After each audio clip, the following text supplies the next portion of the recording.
Be very long at all. I just want to welcome Mischa and Tania from Me to We, and this presentation is obviously called Waiting for Superman. So please give them a warm welcome.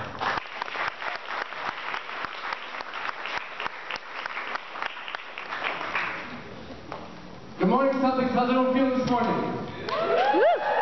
Oh, I think you'd be a little louder than that. How's everybody feeling this morning? Hello, my name is Mischa. My name is Tania, and we are so excited to be here today. Today we're here to talk about the powerful impact of education. We're going to be showing you guys some amazing videos and talk about some really cool opportunities. But before we do that, I just want to do a couple shout outs, starting with your principal, Miss Tania. Let's give her a huge round of applause. I'd also like to give a shout out to Mr. Warner. Without his help and dedication, this wouldn't be possible today, so thank you very much. And let's give a huge shout out to all of the teachers who let us out of class this morning to hang out with us. So let's give it up for teachers.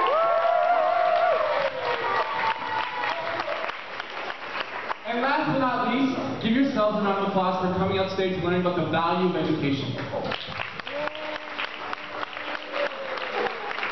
All right. So, Bishop Macdonell, we've been hearing so much about you. So we've heard that you've got a pretty active social justice group here, Celtics Without Borders, am I right? Put your hands up if you're part of that group.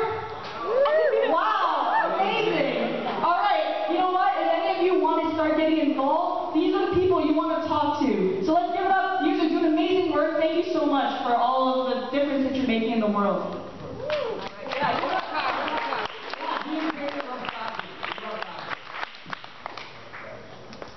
All right, so Mischa and I, we come all the way from downtown Toronto this morning. We're here from an organization called Me to We. Put your hands up if you've ever heard of Me to We before. Wow, cool. I see a lot of hands going on.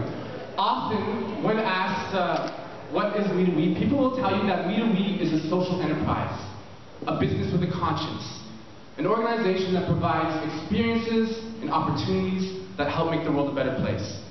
And they'd be right. This is all true. But Me to We is more than that. Me to We is a movement. It's a movement of young people like you who have realized that their actions can have a positive impact in the world. Every time they buy a t-shirt, every time they go on vacation, every time they interact with students at their school, with friends at their school, they are given the opportunity to create positive change, to make the world a better place. And we're going to show you a video that's going to tell you all about us. Check it out.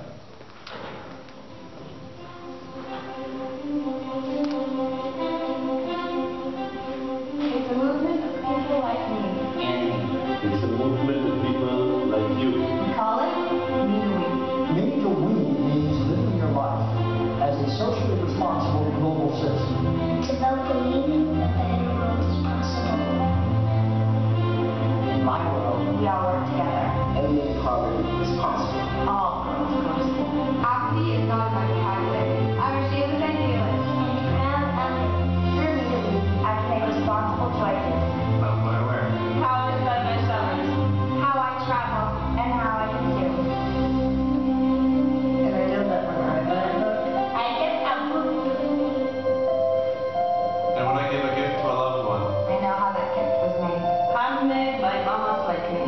So I can support my family.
provide better choices for a better world. One of the ways that we do that is by offering speaking tours to schools like yours. And we're able to do this thanks to the support of Participant Media. Participant Media produces socially conscious films and documentaries that raise awareness about important issues.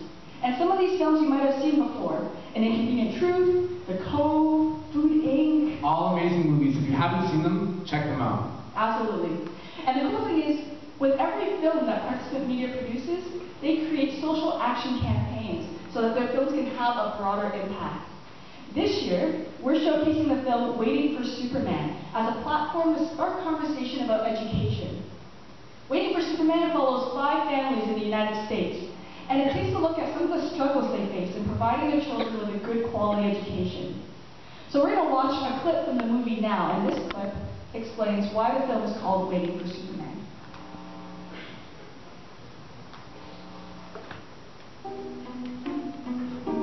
One of the saddest days of my life was when my mother told me Superman did not exist. I was a comic book reader, and I read comic books, and I just loved them, because even in the depths of the ghetto, you just thought, he's coming, I just don't know when, because he always shows up and he saves all the good people, and they never end up. I was reading, maybe I was in the 4th grade. My mother, I was like, Mom, you think Superman is not real?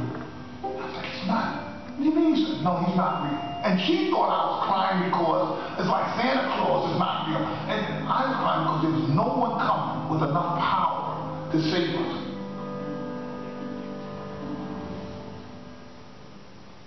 So in this clip, we saw an educator from the United States named Jeffrey Canada. And Jeffrey Canada believes that the current public school system in the United States is failing its students. In this last clip, he talks about being a boy and being upset when he finds out that Superman isn't real, because there would be no one to save him and students like him from the barriers of education which were stopping them from reaching their full potential. But sometimes people do come in and help. And we want to tell you about a friend of ours who didn't just wait for Superman, but he did something instead. How many of you have heard of someone named Craig Kielberger? Wow, awesome, quite a few of you. And as some of you may know, Craig Kielberger started an organization called Free the Children. Free the Children, or FTC as a lot of us like to call it, started in 1995 when Craig Kielberger was only 12 years old. He was coming down to his kitchen one morning, and he sat at the kitchen table, and he started flipping through the newspaper to the comics section. And this headline jumped out at him that read, "Battle of Child Labor, Boy 12 Murdered." Craig read the article, and he learned about a boy named Iqbal Masih. Iqbal was sold into child labor at the age of 4 for $16 to pay off his parents' debt. Now, his parents were illiterate, and so they signed this contract with their thumbprint and were tricked into selling their son into child labor. Now, Iqbal worked at a carpet factory where he tied knot after knot after knot, thousands of knots, for 16-hour days, 6 days a week. Luckily, at the age of 10, Iqbal escaped from the carpet factory and he began to speak out against child labor. He traveled all around the world, and every time Iqbal spoke, carpet sales went down. Now, after a successful tour, Iqbal returned to Pakistan to spend some time with his family. And one day, while riding his bike, he was shot and killed. This boy was murdered for standing up for something that he believed in. When Craig finished reading the article, he was outraged. He ripped the article out, shoved it in his backpack, he ran off to school, and when he got to school, he asked his grade 7 teacher if he could speak in front of his class. And she said yes.